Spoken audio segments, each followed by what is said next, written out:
All right, Thunder hosting the Nuggets. 1 and 2 seeds in the West, the top 2 favorites for MVP. Jokic, SGA. He's very clearly and very locked in. Early in the first, Nuggets leading by 7. Jokic going to work. Aaron Gordon with the putback and the and one. But he'll leave the game with a calf injury, something he's been dealing with throughout the season. All right, let's get late to the first quarter after losing Gordon. Nuggets up 6. Jokic takes a spill here, hits his elbow, and the training staff has to ice him up. Yeah, on his shooting hand, too. Not good. Yeah, He was short on a lot of threes for the rest of the game. Under 2 minutes left. SGA goes at it. Jokic with the block. And here comes the outlet. Christian Brown. Over the head to Michael Porter Jr. Bang, as Mike Breen would say. A three-pointer. Here come the Nuggets again. Look at Russ, but rejected by Jalen Williams. Michael Porter couldn't finish. SGA on the other end. Gets the hoop and the harm. doesn't sweat. Never. He's going to have 20 points. For that streak he's going to break that. 58th consecutive game, third most in the NBA since 2000. Now Jokic goes here. Former teammates. Gets the work in for sure. Jokic, the step back three on Hartenstein, short, but Russ is right there, finds Jamal Murray, drains the three-pointer. Best minimum contract in the league, Russ. What do you think? Good argument. Fourth quarter action now. SGA blows by Murray, as Dave Pasch said, gets the layup. Even his face on that, he was like, oh. 2 minutes later, Jokic loses it there. Thunder on the run. Lou Dort with the hammer. What's he missed it. more than 2? Right, but smartly gets to the corner. Fly by. Dort nails it. Just how they drew it up. Analytics are ruining the game. You missed a dunk just to hit a 3, guys. OKC with the big win. Pull it away in the fourth quarter. Excited, Shay. Here's Shay. We're able to get stops down the stretch and then just execute. That's what it's going to come down to when teams are so good. It's never going to be pretty all the time, but if you get stops and execute, you give yourself a chance no matter who you play. I think we had opportunities, like I had 10 open threes and missed it, so I think we had the opportunity, we just missed it. Did your elbow bother you at all after that fall? A little bit, but it's okay. It should be okay. It's going to be okay because Shams is here now. By the way, I think Jokic wore that jacket in your honor there, Shams. That leather jacket. Shams Charania, our senior NBA insider, the best in the business. All right, Thunder play again tonight against Nikola Jokic and the Denver Nuggets. What do we know about the status of Jokic and Aaron Gordon, who both were dinged up yesterday, Shams?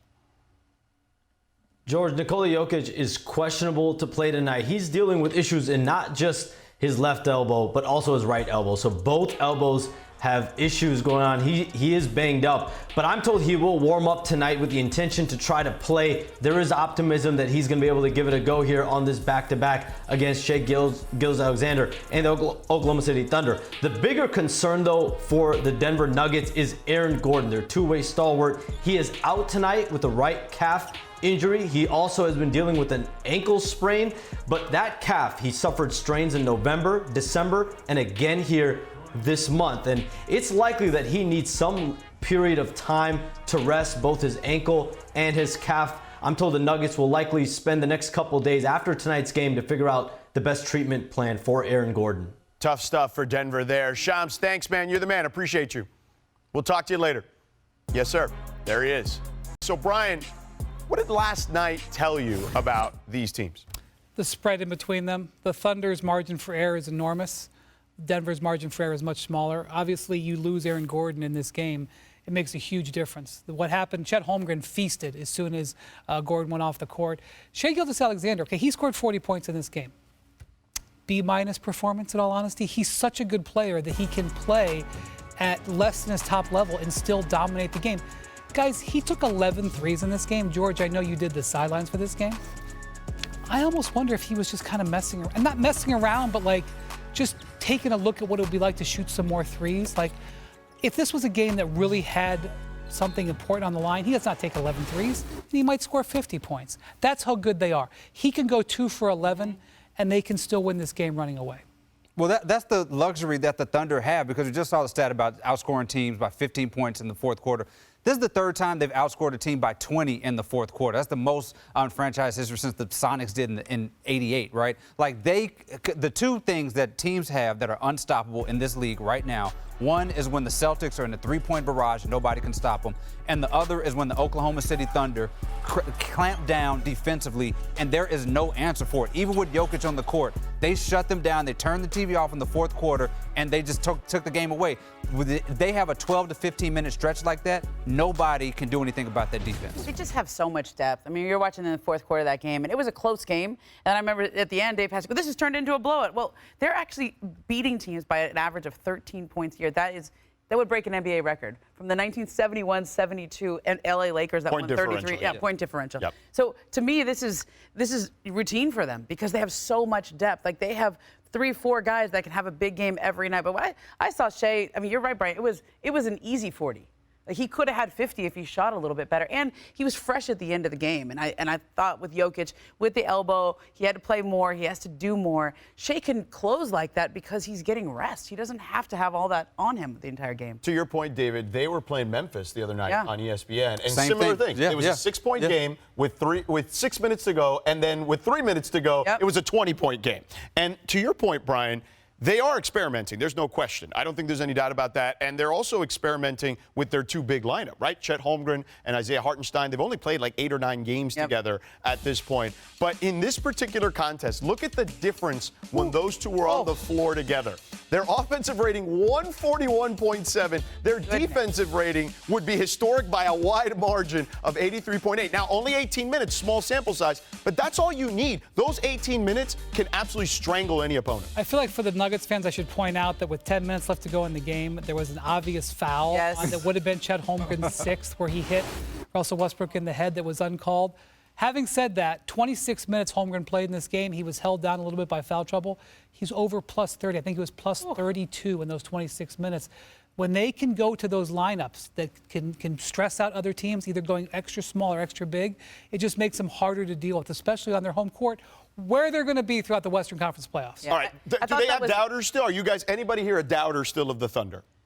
I mean, I'm not I think they can do it, but when you're a young team, the question is, will you do it? And they feel different this year. I mean, when you were around them last year, it was kind of a surprise. They were a year ahead of schedule. This year, I feel like they believe. But I would say with the Nuggets, like they have such little margin for error. That update that Shams gave on Aaron Gordon was really important. If he's out an extended period of time because they have such little margin for error, he's got to be healthy for them in the playoffs. Yeah, there's no doubt about it. But this Thunder team, I've been around them a number of times already this season. They are as focused and locked in as any young team I've ever seen. All right. Nikola Jokic, most valuable player. He's too humble to say it, but this is the MVP right here. Better go get some. It's up. Oh, it's good. Of course it goes in. SGA standing on business. It's not how you start, it's how you finish. You don't play for anything besides to win. All right, so SGA and Jokic have continued to be at the top of the MVP ladder all season. On Friday, Jokic put up one of the most masterful performances in a already career filled with them, scoring 31 points, hauling in 21 boards, and distributing a career-high 22 assists. I was in the house there. 3-time MVP, became the first player to record 30-20-20 in the history of the NBA. Wow. All right. 2 nights later, SGA scored 40 points as the Thunder defeated Jokic's Nuggets 127-103, as we talked about earlier. It's Gilgeous-Alexander's third straight 40-point game. And this has been one of the hotly contested MVP races in recent memory. And with each performance, Shea and Jokic are moving the needle. Entering Friday, Shea was the overwhelming favorite, and then Joker put up that 30-20-20 game to close the gap. Then on Sunday, they went head-to-head, and Shea had 41, and that swung the odds back in his favor. So, David, who do you think is the MVP right now? I think Shea is the MVP. There's just so much distance between between the Thunder and the Nuggets in the standing, and that always counts. But what we're watching here, I think, is the greatest two-man performance for MVP that we've ever seen, the greatest two-man race we've ever seen. You have a guy putting in 30, 20, and 20, and another guy with 3 straight 40-point games in the same week. Jokic is putting one of the great statistical seasons we've ever seen, and SGA is probably having the best guard season that we've seen since Steph did it in 15 and 16. I just don't think we've ever seen a two-man race like this. So it's hard to say that anybody doesn't deserve it. They both would win MVP in a year. I think the Westbrook-Harden two-man race was pretty good a couple of those years. When Westbrook broke the all-time triple-double record. Right. This is similar. And what's crazy about Jokic's performance, this may be his best season. Like, he's won 3 MVPs, but this may be his best season, and yet he's not necessarily favored to win the MVP right now, which is why I wait till the exact last day opportunity time to vote, because you owe it to these guys. They're playing so well. Over this next month, can we come up with a pact that we're not going to denigrate either one of them? Yep. We talk about this, that we celebrate both of them. Let's not talk about their teams. Let's not talk about any deficiencies in their game. Let's just say they're both playing at an amazing level, and whomever you pick, it doesn't mean you love the other one any less. Yep. I know that it won't work, but it felt good saying it. All right. They play again tonight on a second half of a back-to-back. Is there anything Jokic could do to kind of regain some ground? No, I think Shea has established a firm lead.